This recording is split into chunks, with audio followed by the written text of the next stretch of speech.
Welcome to the Thought Leader Podcast. Get ready to hear powerful stories, unique perspectives, and bright ideas to impact the world in the areas of health, wealth, and relationships.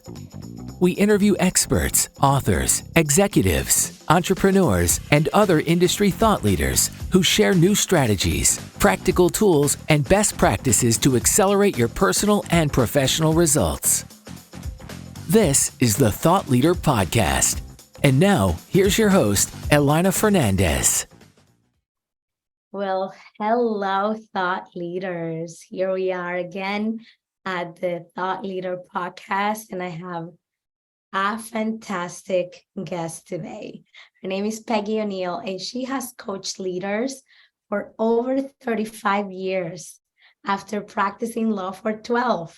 And she's a certified integral master coach. And she also holds a Juris Doctor from the University of Arkansas. So we are in the presence of a true legend and leader today. Thank you, Elena.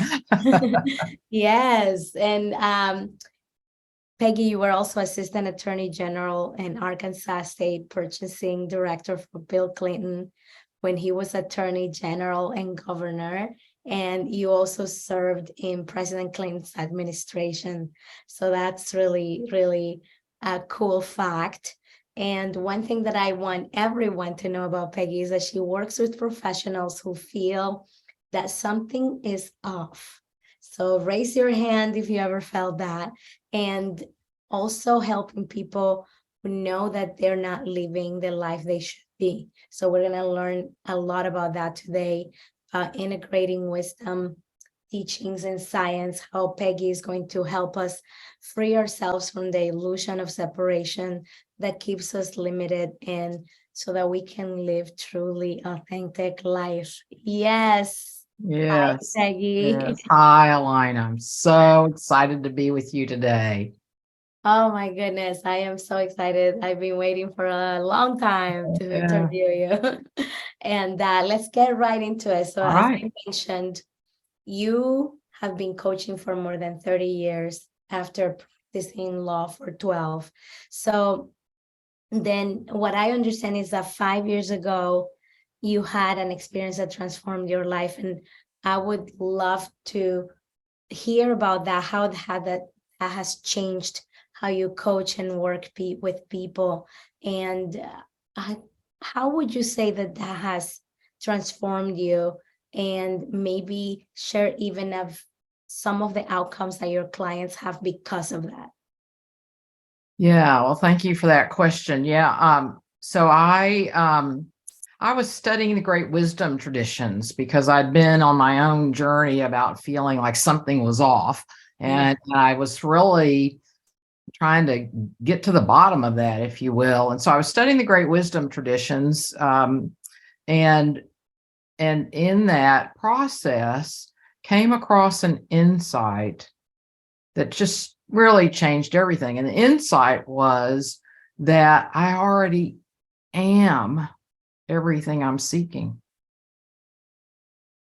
It's already right here. And immediately I felt this incredible relief, because in the coaching world that I was coaching in, it was always about getting somewhere, engage in more practices, exercises, and get there someday. And so I was really in the frame of reference, the context of you'll get there someday, just keep at it, keep at it, keep at it. And that's what was making me so frustrated, and because I was doing everything right, and I've been at this a really long time. But studying them, it was already here. And so things like success, happiness, love, the things that we all want at some level. And if we get to the bottom of why do we want success, we want security, calm, peace, love. Well, we want love, and happiness. We want happiness, that sense of fulfillment, contentment, that all's right with the world. I'm living the life I'm meant to live. And so in that understanding, I mean, really, it was an immediate experience of it's already here. Now, what still has to be done is to align my life with that. But it's mainly, so back to how I work with clients around that now, is it's really an unlearning. It's an Mm. undoing. It's a removing of beliefs, thoughts, habits, feelings, that keep me from living as who I'm truly here to live. So that's Wow. what it was. I love it. Unlearning and undoing. Yeah. That is powerful.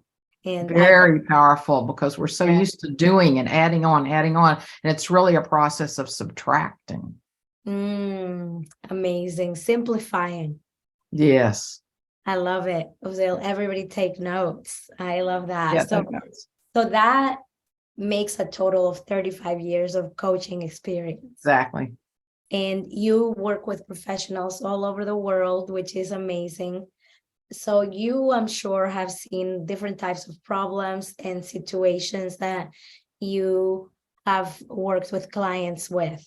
So in that, what is the misunderstanding that you call the one misunderstanding, which is fascinating that there's one, only one. What is the misunderstanding that we all have, or most of us have, that haven't worked with you, right? That is the source of all our problems. And please explain that, and what that means for people, and how do you coach them beyond that, so that they can experience a breakthrough and that they can experience a difference in their personal and professional lives. Yeah. So the one misunderstanding that, yes, almost everybody has is that we believe that we're separate from the universe or source consciousness. God's infinite being would be the religious name. The universe, infinite intelligence, infinite wisdom. We've all have a different word for what that is that we think is bigger than us. So our phrase. And so but we believe we're separate from that. And so separate from the universe, separate from each other. So the separation carries on out, that I believe I'm separate from other people. I'm separate from myself. I'm separate from the world, from the earth. And it causes us to be unhappy. So us as individuals to be unhappy. Well, I just said individuals, but actually we have an individual experience, but we're not separate. We're not separate. So there's an illusion that we're separate, but in reality, we're not separate. And so this belief in separation then causes us to be unhappy, also causes conflict within families, conflict within organizations, conflict with other countries, the wars that we have. Wow. And it causes us to degrade the planet. This degradation of the planet that we're all witnessing is caused fundamentally by a belief that we're separate from the earth. And so we act accordingly. So to help people really see this, so it's not just a nice idea, a concept, because that was one of the things too that was so powerful that I discovered 5 years ago, is how to work with this in a way that it's not a concept, not just some nice idea, but it's a lived experience. And where to begin that is it's with what's called direct inquiry, where we turn back around, we look within, we become our own investigators. We're looking at what's our own experience rather than, in fact, I encourage people that are listening to me right now, don't believe anything I say. Go out or start now and start looking within, look within yourself, because that's the value of the sort of work that I'm doing now, what we're talking about here. We turn around, we go within, we do our self-investigation of our own experience of life and whether we're separate or not. And so it's called self-inquiry. Like, for example, right now, people can actually do a form of self-inquiry right now, in that everybody's hearing me, hearing you, they're hearing us right now, they're seeing us right now. And so as they notice that, where do they see in their experience, where do they see and hear us? And if they settle into it, most of us think, well, I'm hearing somebody out of the computer, or I'm hearing the bird in the tree, because that's what we've been conditioned to believe. Oh, the bird, listen to the bird singing in the tree. Isn't that pretty? And so we think, oh, the sounds, that the sound we're hearing is out there somewhere. But if we look at our own experience, where do I really hear it and see it? Right here. Our experience is here. So we can't really experience a separation. I hear it, but it's right here.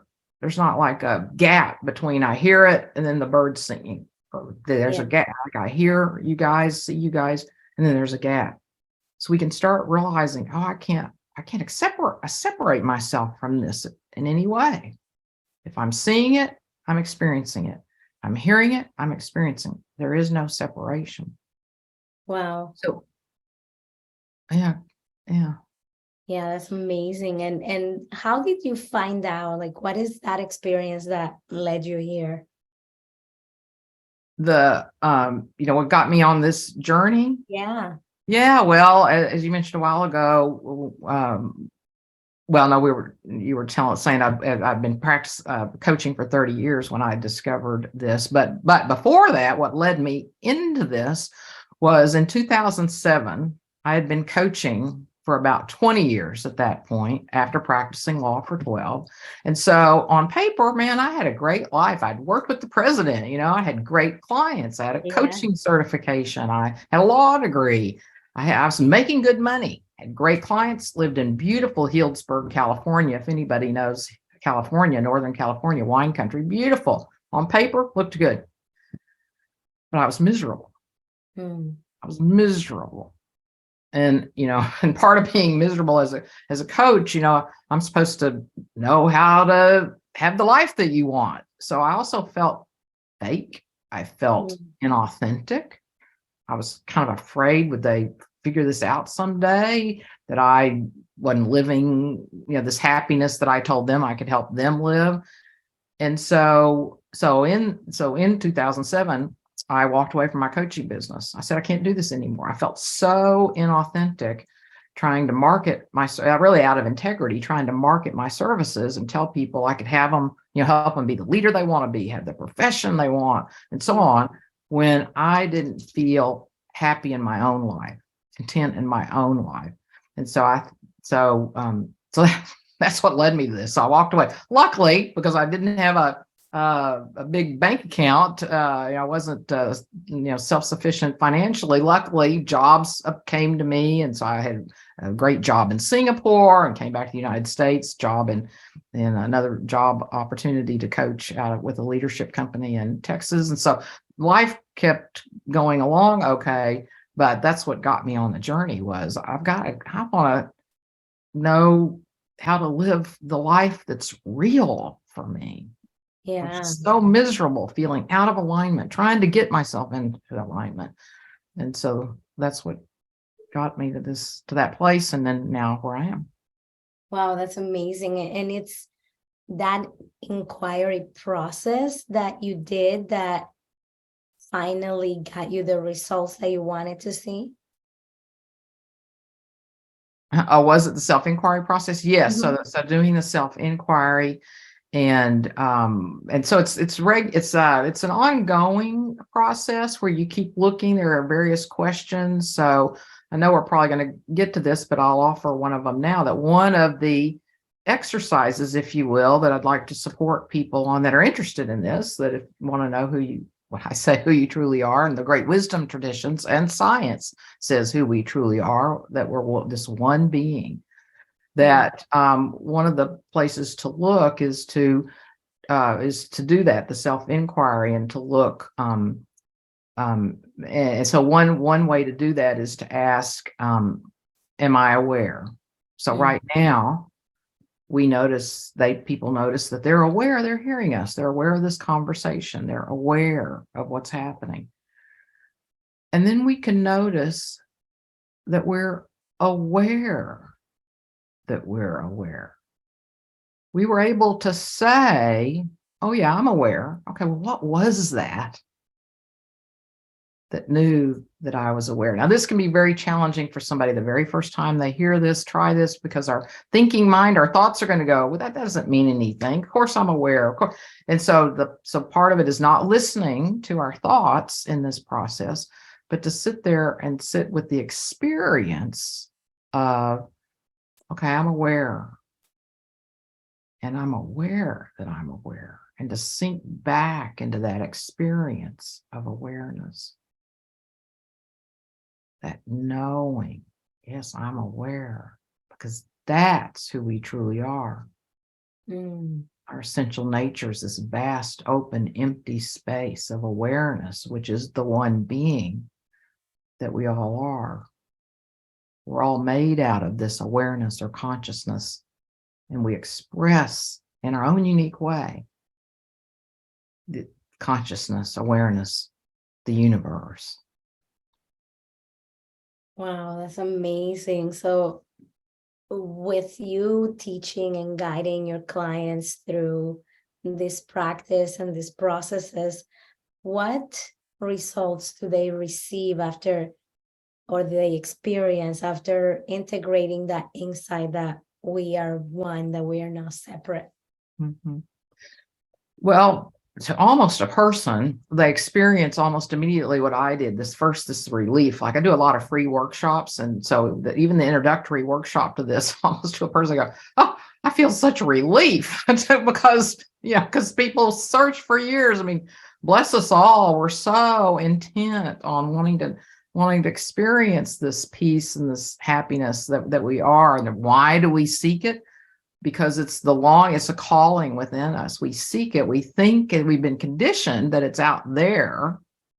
We say, go find work you love, go find somebody that makes you happy, go find a job that makes you happy. So we've been conditioned to think it's out there. So we keep seeking. And so immediately it makes sense for people almost immediately. Oh, yeah, if I'm looking for it, there's a longing right here already within me. Oh, it's inviting me to return home to me. And oh, it's already here. So people start doing this inquiry, and then in doing that frees them up. Then they're more able to live the life that they really want to. So several people, a lot of people, realize what they really want to do with their lives. It starts opening because they're free now. They don't have to necessarily live in alignment with what society says to do or the culture says to do or what they think they're supposed to do. Like if they're retired, they're supposed to do X, Y, Z. Well, maybe it's okay to follow your passion and to express that. Maybe that's what you're here to uniquely express. And so people follow their passion or they're changing careers, and it opens up a whole new world of possibilities to be able to see opportunities in new ways, different opportunities than they've ever experienced in their lives come to them to explore. And then they realize, this is what I really want to do, which they would have ignored them before because it didn't seem at all like what they were capable of or what based on their education or their past experience.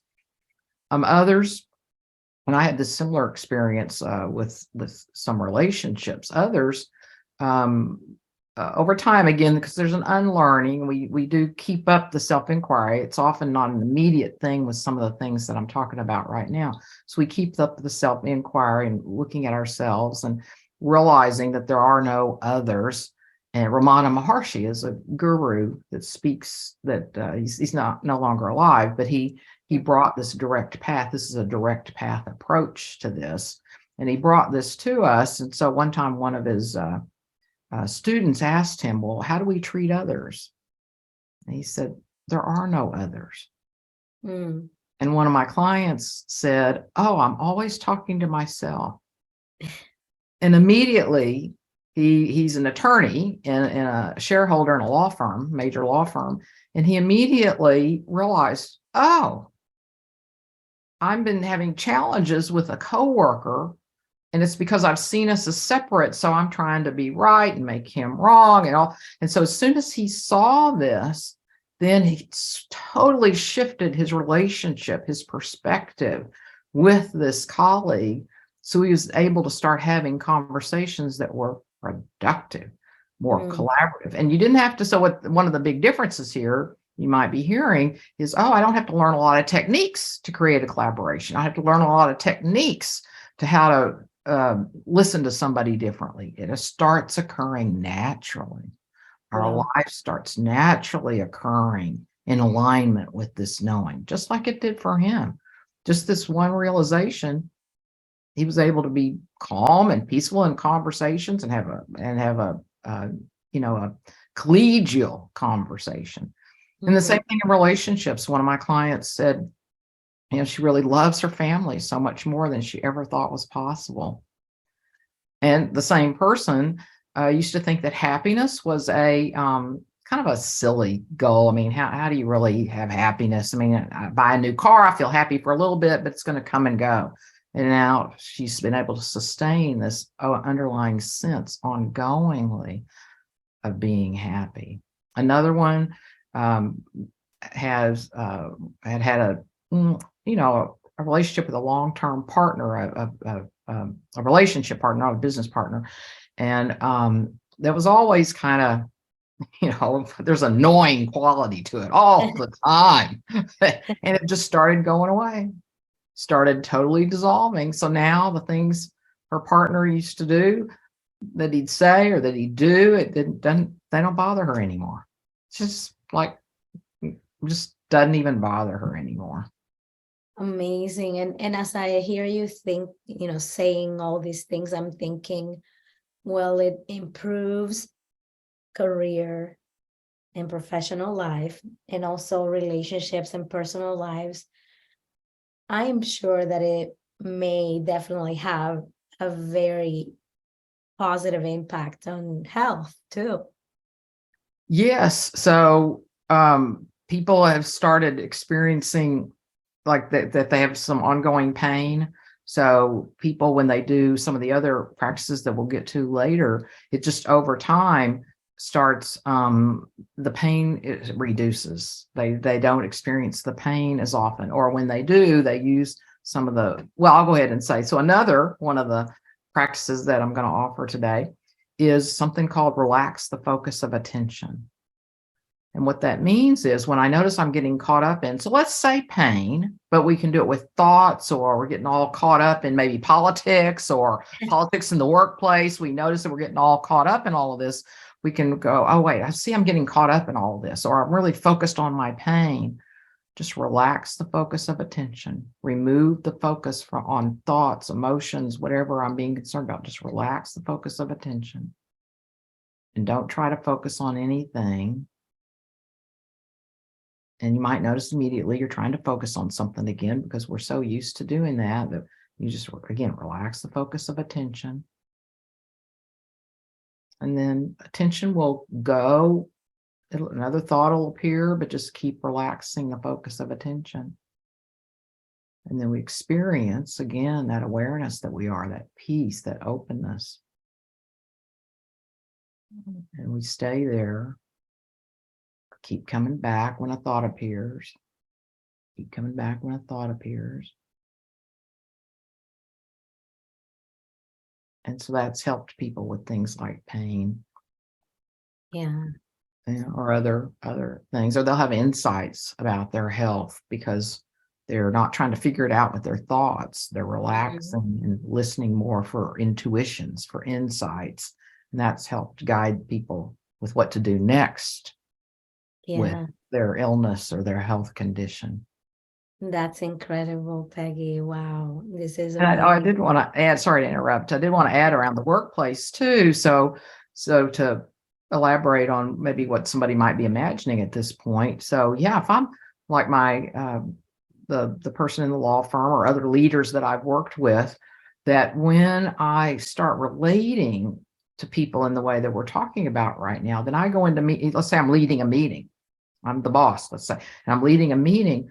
Well, now I'm more relaxed in the meeting. I don't have so much of an agenda that's mine, and I'm seeing the other people in the room as other aspects of me and other aspects of the universe of consciousness. So I want to hear everybody, because I'm only one limited being, or one not limited. We're not actually not limited, but I'm one perspective of the universe, and there are 8 billion of us on the planet. So however many coworkers I have all these different perspectives. And so people start realizing, oh, this person's being more open now. It doesn't feel as controlled in this meeting, it feels more relaxed. And paradoxically, then people are able to contribute more. They're actually more productive, because when we feel like we're being controlled and judged and can get in trouble, then we're more careful, and we're more we're not as, we don't feel as free to act and free to take action that we really like to. And so it's paradoxically, when we create more relaxing environment, because we realize that we're all, one being playing together in the workplace, and it feels that way. It feels more relaxed, and people just do more because they want to. Now they just feel like they're accepted, and they just want to do more. It's exciting. It's very exciting when workplaces take this on. Exactly. Yeah. And that, kind of segues into a question that I wanted to ask you about being a thought leader, because I think that, I want to know your definition of thought leader, but I think that this way of thinking and of perceiving the world definitely can impact the way we show up as a leader in the world. Yes. So yeah. So what's a thought leader? To me, yeah, a thought leader is somebody that, as you're alluding to, how we show up in the world, that we're living in the world. It'd be great for thought leaders to be this way. We're living in the world, knowing the nature of reality, that again, science says, and the great wisdom traditions say, that we're all this one shared being. And the nature of this shared being is love and peace, happiness, fulfillment, contentment. And that and when we're living that way, we naturally feel that we want to be in service, that we care about everybody and everything. If I'm one, like if you're my lung and I'm your heart, we want to take care of each other. We naturally want to take care of each other. And by take care of each other, I don't mean it's kumbaya. We'll have differences of opinion. We'll have different things to iron out, just in a different way. We won't be at war with each other, but more with, well, I want to understand you because you're a different point of view. We're in this together, but from a real understanding that we're in this together. And so let's see, I got myself off a little bit there. So we are well, anyway, so that we're feeling more, so as a thought leader, then leading in the world in this way. That's what I was going to say. So then we experience that we're one with source, one with the universe, and we actually become more open to intuitions and insight, like what to do next with an issue at the office, what to do next in the world. We're naturally wanting to serve. So from a thought leader perspective, then I'm listening to the world, so to speak. I'm listening to the universe. What wants to arise? What wants to be shared? What wants to be brought into form out into the world? And I'm listening in that way. And that could come to me like it did with me. I was reading a book, so it came to me that way. It could come, watching a show, and then something just really strikes us, like, oh, that meant something to me. I wonder what that is, and investigating that. Or it could be just an idea out of the blue. In fact, I had an idea out of the blue. I had no idea what it meant. It was between the time I shut my business down, and the time I discovered this insight that I mentioned at the very beginning about the one misunderstanding and who we truly are, is that it just came to me one day while I was walking. The world could use more wisdom leaders. Not so many managers and regular leaders. And at the time I thought, what in the world does that mean? And I researched wisdom leaders, because that's out and there are books about that. And I thought, well, I'm already doing that kind of coaching. So I let it go until I found the great wisdom traditions and everything we're talking about today. I go, oh, that's what that meant. It just came to me out of the blue. So that's also how it could have arise for a thought leader. Something out of the blue. It might take a while for it to make sense. And so that's where then the thought aspect of it can come in, which is, okay, I've got these ideas. I'm feeling inspired. Something's coming to me. And then as it's coming and we're manipulating and massaging and thinking, what does this really mean? Then I'm using my thoughts to discover how to communicate it. How do I get this out there, maybe in writing, or how do I communicate it? And so the thoughts come in to discover, how do I express this and bring this out into the world? Yeah, that's incredible, because you don't just touch on how the ideas are going to come to us, and we gotta listen, we gotta pay attention and kind of be in the question Yeah. of what does it mean to me. So be open to receiving further instruction. But I like how you mentioned, let it come out of you. You gotta express it and share it, because it's for the collective. Love Exactly. Beautifully said, Alina. Yeah. Love it. I love it so much. Yeah, love it you're too, yeah. amazing. And thank you for sharing these practices, because they're really incredible. That I'm resonating a lot with them. And I'm sure that you've probably designed hundreds of practices for clients over the year.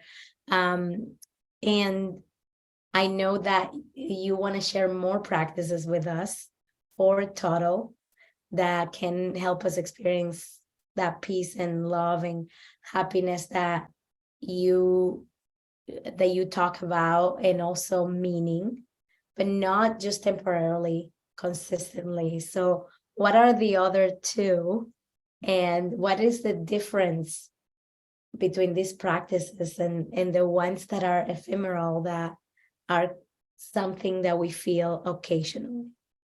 You've been listening to the Thought Leader Podcast. At Thought Leader, we help experts, authors, executives, and entrepreneurs land the most credible and authority-building stages in the world to spread their message and their impact. If that's you, visit thought-leader.com and click on Schedule a Session to get started. Now back to this episode of the Thought Leader Podcast. So the other two practices, but I'll repeat what the first two were, so that they're all together in one place. Is so the first one I offered, I think, was the first one. Anyway, self-inquiry, where we turn around and look within. Okay, I'm aware, and what is it that is aware that it's aware? So that's a great self-inquiry. What is it that's aware that it's aware of whatever's going on in the world? So that's that one. And then the second one was relax the focus of attention, where we notice we're caught up in whatever we're caught up in, thoughts, feelings, a situation. Just once people do this a few times, it can just happen like in a few seconds, where you realize, oh, I'm caught up. Maybe I'm disagreeing with a coworker or disagreeing with my significant other. Okay, relax the focus of attention and just stay there and let your attention, it'll go somewhere, but we don't have to focus on it. It'll go to a thought, it'll go to a noise. Just relax the focus of attention, and then we sink back into that awareness that in the first inquiry we discovered. So those are the two that we've been over so far. A third one to do is what I call merging meditation. So how that goes is that we would close our eyes and then notice, just notice our breathing, just become settled in our body, just with our eyes closed. And then notice that with our eyes closed, well, first, we have a memory of our body. If our eyes are open, we see edges to our bodies and we see our heads and all that stuff. But if we close our eyes and then forget that memory, let that memory go, and with our eyes closed, we can notice, without that memory of the body and the edges of the body, we cannot experience an edge to our body. We cannot experience an edge to our body. So with our eyes closed, we realize, yeah, and we can try. Now we might notice that our rear end is on the chair. There's pressure where our rear end is. pressure where our back is against the chair, maybe pressure where our hands are, and of course, pressure, slight pressure where our feet are on the floor. We cannot find an edge to our body. In fact, everything is one seamless experience. Everything is one seamless experience. And as we relax in that way and notice, then we can remind ourselves to allow ourselves to experience merging into the field around us.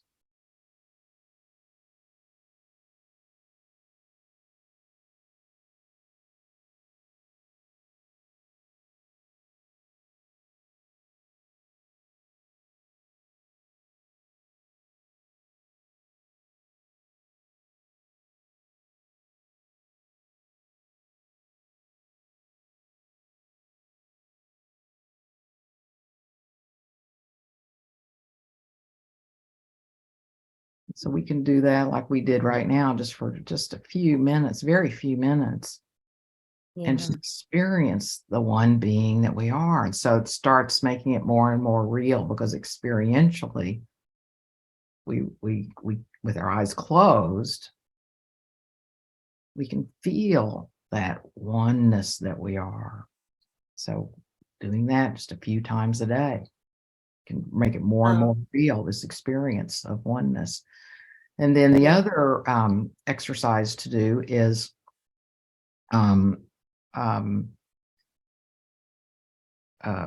sorry, I just thought of something else. So I'll go ahead and answer the other question you asked, like, how does this become ongoing instead of something something that makes it an ongoing experience instead of something you have to keep doing to experience.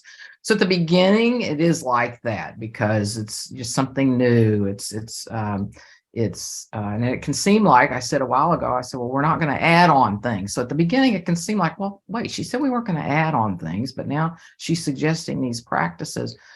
So a couple of things around that. One is we want to only do them when it feels natural to do them, when maybe everybody's writing them down now, and then maybe in a couple of hours, something occurs. Oh, wait, I heard something a while ago. I want to go do that again. Go look at the list and remember. So we do it in a natural way. We're all used to practices. Okay, exercise this time of day, meditate this time of day, do whatever these times a day. And this is more of an allowing and allowing ourselves to be inspired, that we'll just notice, oh, I want to go back to that merging meditation for a little bit. So there's no real structure to it. And then as we do that over time, then all of this becomes more natural. It's like what we have to do for a little bit, because of so much conditioning, is it's like we've lived our whole lives with a clenched fist, and that just seemed natural. Well, of course, this is how you hold your fist. This is just natural. Then somebody appears and says, well, really, this is the natural way to hold your hand. Oh, it is. So for a little bit, it's going to feel like we're doing something because we're relaxing into. So these are more natural activities. And so as we do them a few times a day, as they come to us to do, then over time, we just naturally feel that we're one with the universe, because we've let ourselves experience what is natural for us to experience, this oneness. It's the conditioning, because we've identified with this separate body. So we think we're separate, we think we're limited, keeps us small and limited, and not very creative, because we think we're so limited. I mean, think about it. If we're this finite, limited being in the whole universe, then who am I? I'm so small. But as we do these exercises and remember, oh, I'm one with everything, and experience the merging, then we experience more expansiveness. So it becomes automatic to experience this expansiveness. And the awareness, we experience that awareness a few times a day for just a few minutes. And then again, it becomes more natural to sink back, to relax the focus of attention, to do all of these. And then over time, it comes into the foreground. This experience comes into the foreground, and all of our focus on activities and thoughts and feelings and drama in our lives starts going into the background. So it's just, they start switching places. So it's not intermittent that I feel one and aware, but they start switching places because I'm bringing them more into existence. And then the last, well, I'll pause. That made sense, right? Yeah. Okay. Yeah, And no, then absolutely. And I love this analogy, as if we're just allowing the natural, we're not really doing anything. I love it. yeah. Love it. Please tell us more. Yeah. And so the fourth exercise to do is what's called zooming. Well, I forgot exactly. I just called zooming out. Call it zooming out. And so I mean, sometimes in programs I put a name to it. And I don't remember what the exact name is I used the other day. So zooming out would be good. And so the opportunity here, because what we're doing is relaxing. We've talked about relaxing the focus of attention, sinking back into the awareness that we are by doing self-inquiry. So through all of this, what we're doing is we're relaxing the focus of our attention on our mind.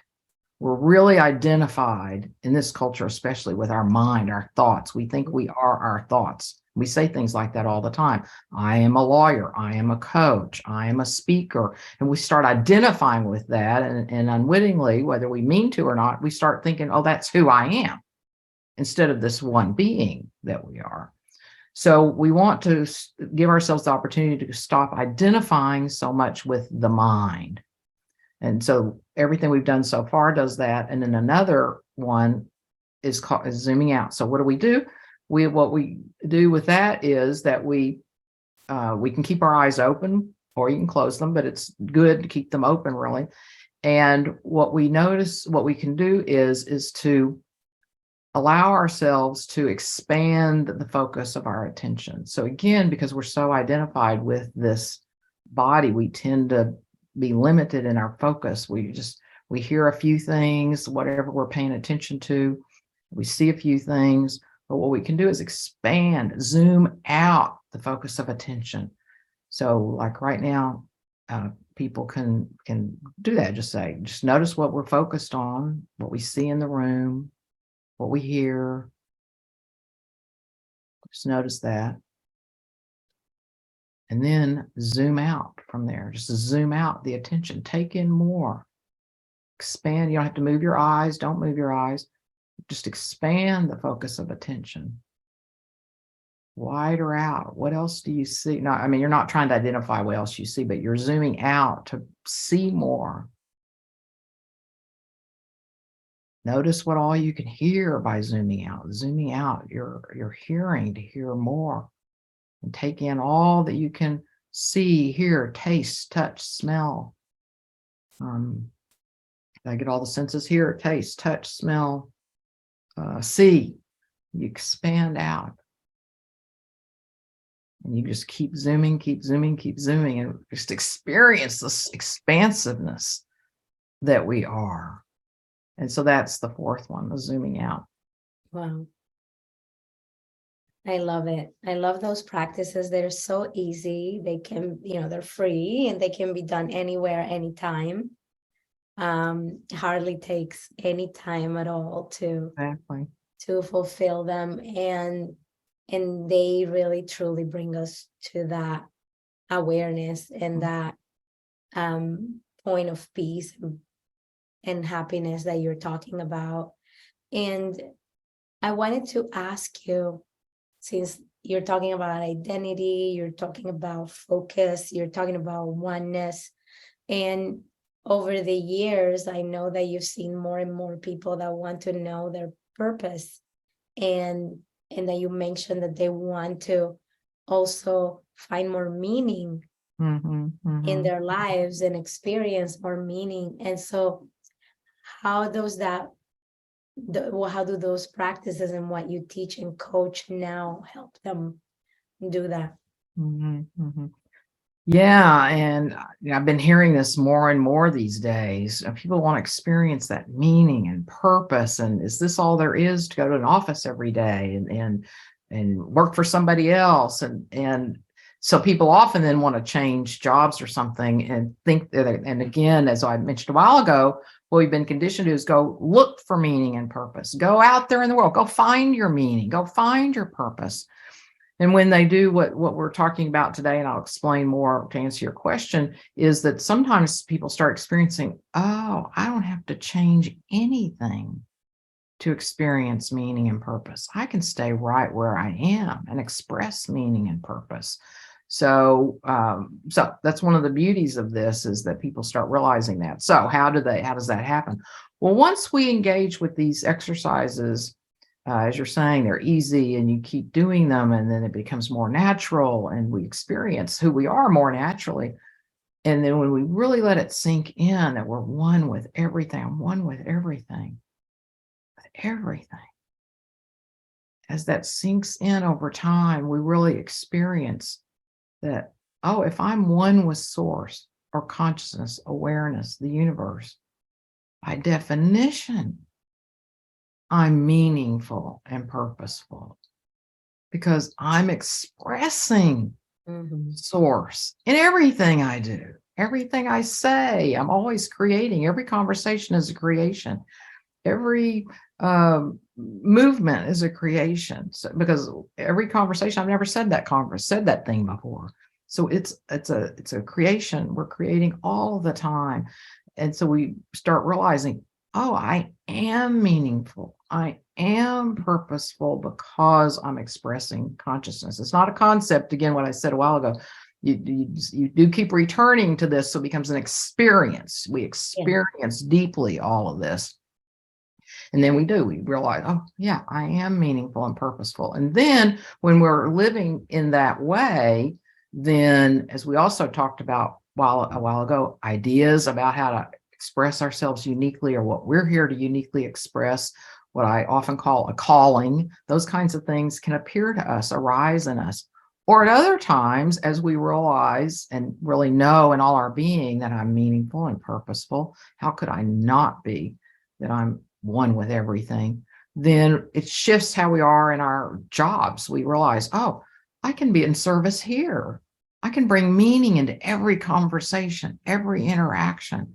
Just my being of knowing that I'm meaningful and purposeful will permeate the whole office space, or will permeate my whole family as I'm showing up, knowing I'm meaningful and purpose and filled with purpose, just by definition. And then that just deepens over time. Again, the more that we allow ourselves to know this knowing, then it deepens. And so we're just, yeah. So I guess I answered that. Did that clarify? Yeah. And then again, once I know that, then again, people relax, because again, we've been everybody's told, well, go find meaning, go find purpose. And so people relax again. Oh yeah, I can really see, of course, my life is filled with meaning. And then, but as we start living that way, and things fall off that aren't aligned, how we talk, how we are with people, our thoughts start changing, then that also makes it more natural to feel like we're being more meaningful in our communications and what we're doing.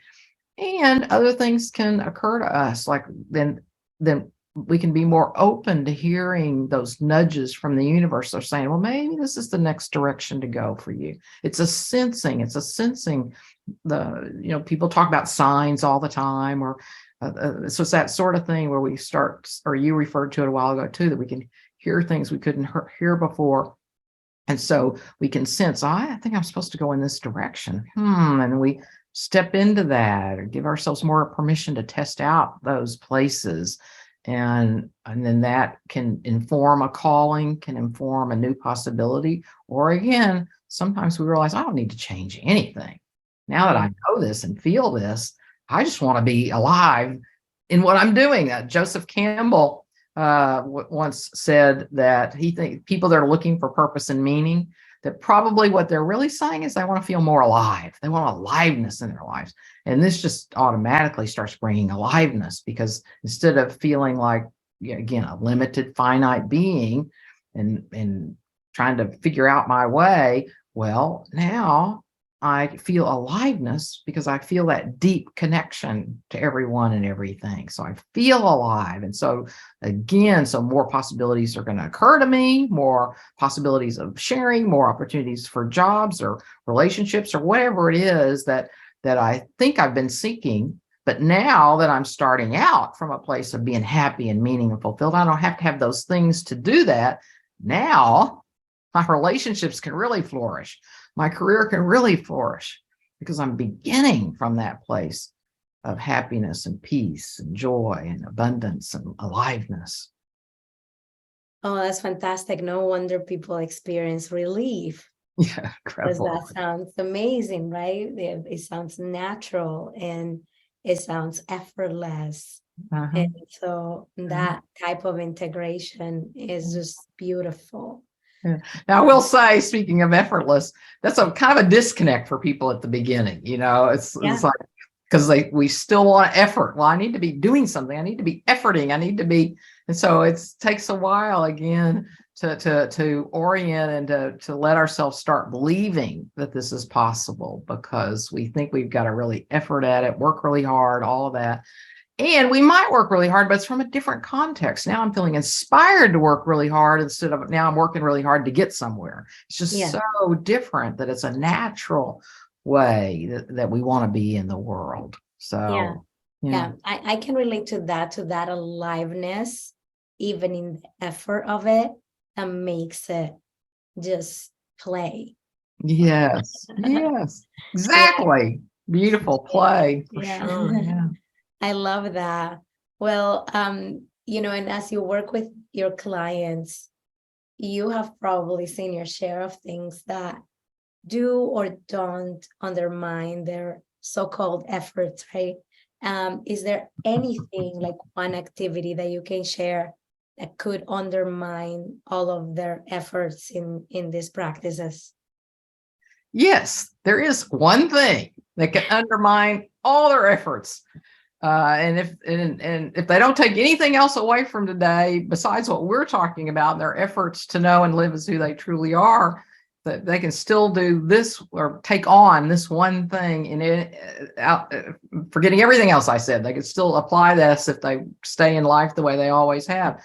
And that is not believing any of our thoughts about ourselves and about other people. Not believing any of our thoughts about ourselves or about other people.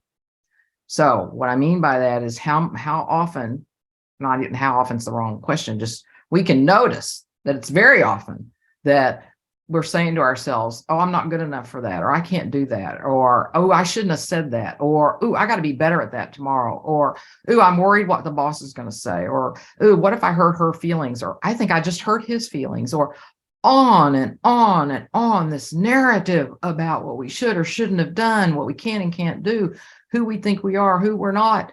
And we do the same thing about other people. Oh, they shouldn't do that. They should have done a better job of this. They should have on and on and on and on and on. Don't believe any of them. All of those thoughts are intended to keep us separate, limited, and small. So I'll start with the separate part. If we're judging people all the time, now there are places for that.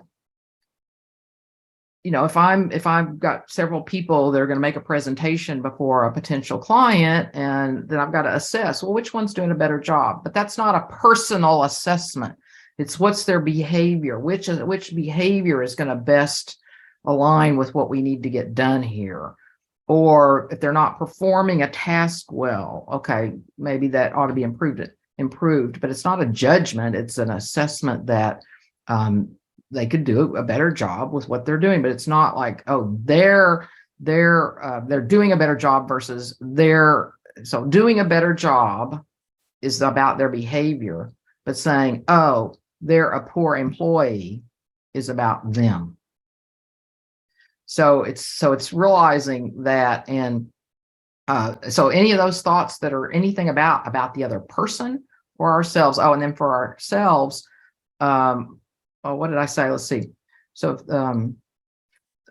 Yeah, so about others themselves or about ourselves. And so why not? Because we think, well, but I need to listen to those thoughts, because if they're telling me to improve or telling me I should have done this or should, except we can think about, well, how does all that make us feel? We feel terrible. We feel worse. Oh, that's what I was going to say. Separate. So that separates us from other people when we judge other people and our opinions about them and they're good person, bad person, all that. Or about ourselves, it separates us from ourselves, because now we're trying to, again, keep ourselves limited, small, separate from other people. Because if I'm not good enough, then maybe I better hide, or I shouldn't be around this person, or I shouldn't have this job. It starts keeping us separate from life.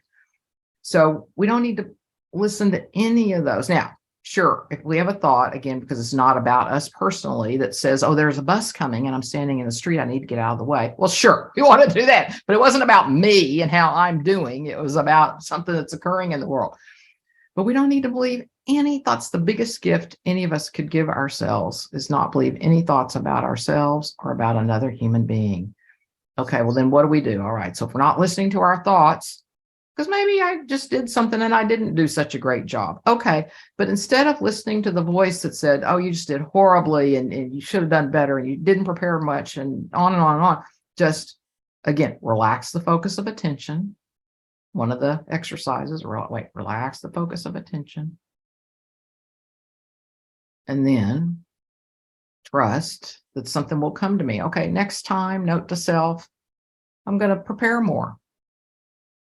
That's all. Now I don't have all that judgment, all that blame, all that guilt, all that shame, any of that goes with listening to our thoughts. But that will mess up anything in our lives.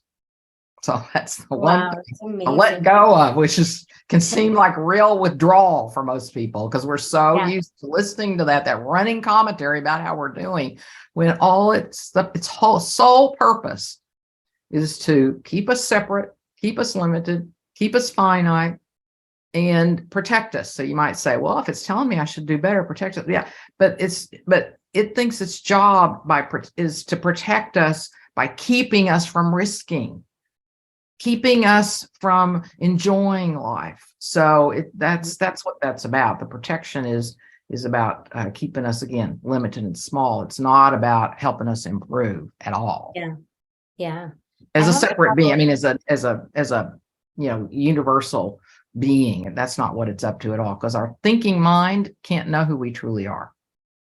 I have a follow-up question about that, because as you are talking about the mind chatter, and maybe I have a thought about myself that I'm doing really good, that things are going for me. So what about those type of thoughts that say I'm amazing or whatever it is that sounds positive? Yeah, I'm so glad you said that. So that's an it depends answer. So what it depends on is, Peggy, you just did a really good job, or Alina, you really made a difference in that person's life. Well, we can tell that's like a heartfelt comment, an affirming comment. But if on the other hand I said something like, gosh, Peggy, you were more amazing than anybody there. You just did the best job of anybody there. Now we've got a thought that's about separation. We don't need to be believing that. So we'll be able to tell, probably mainly from a feeling, if it feels like an arrogant kind of thought, or I'm better than, or something that pumps me up in that kind of way, then I want to ignore that too. But if it's the kind that's a reassuring, like, pat on the back kind of thought, oh, you better believe it. Again, I'm so glad you said that. We should eat that like ice cream. Go, yes, that's who I am. That's who I am. I'm going to take that on. That I did an amazing job, but it's more like an acknowledgement, not a separation. Not something that's going to make me think I'm better than everybody. Yeah. Oh, I love that so much. Thank you so much. And we're approaching the end of our time together, which went by so fast, and it's been so enjoyable. And I wanted to ask, what is something that you want to leave people with? Maybe something that we haven't been able to cover so far. Mm-hmm. And how can people find you? I know I'm going to share all of the links in the notes, but tell us one last thought and how to continue the conversation with you. Fantastic. What I'd really love for people to hear and allow themselves to hear and to know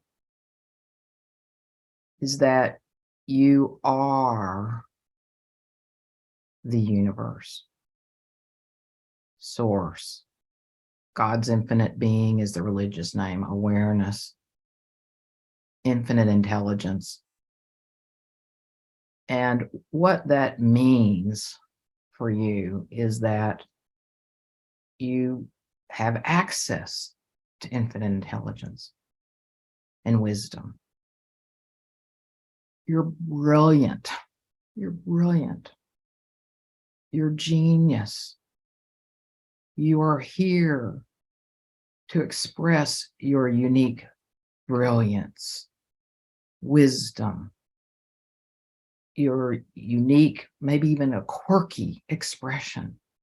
That you're actually, no matter how limited we might feel at times, we're actually free, and we're meant to be free, to live freely and fully as this infinite, divine, wise, magnificent expression of the universe. And so to allow us to know that that's who we are, one with everything, our shared being is love, peace, happiness, and fulfillment. And we are here to actually be the magnificence that we are in all ways.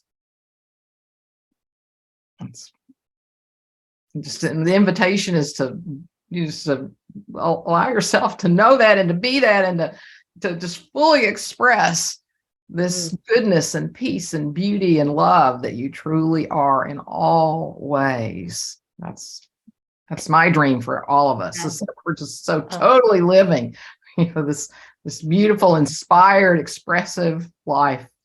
So that's that. And then yes, for those who would like, if you have any questions from today, just want to chat or send me an email, they can reach me at Peggy at Peggy-O'Neal.com.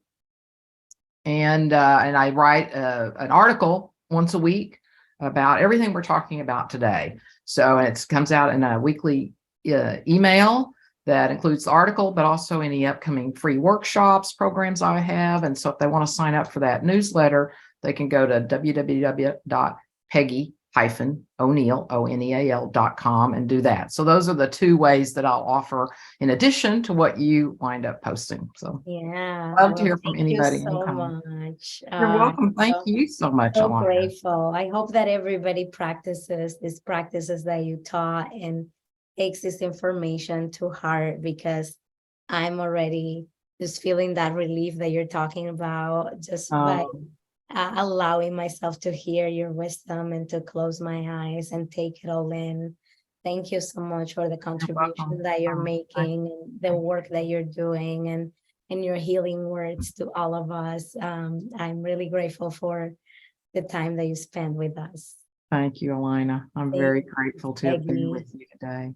And thank you, everybody. Thank you, everybody. Thank you, everybody, for being with us today. Bye. Bye. That's it for today's episode of the Thought Leader Podcast. Visit our Thought Leader Talks YouTube channel to browse all episodes and show notes and to continue the conversation. We love to hear your feedback, ideas, and success stories. And don't forget to subscribe for more expert information, insights, and inspiration. Thanks for listening, and we'll see you next time on the Thought Leader Podcast with another relevant conversation you don't want to miss.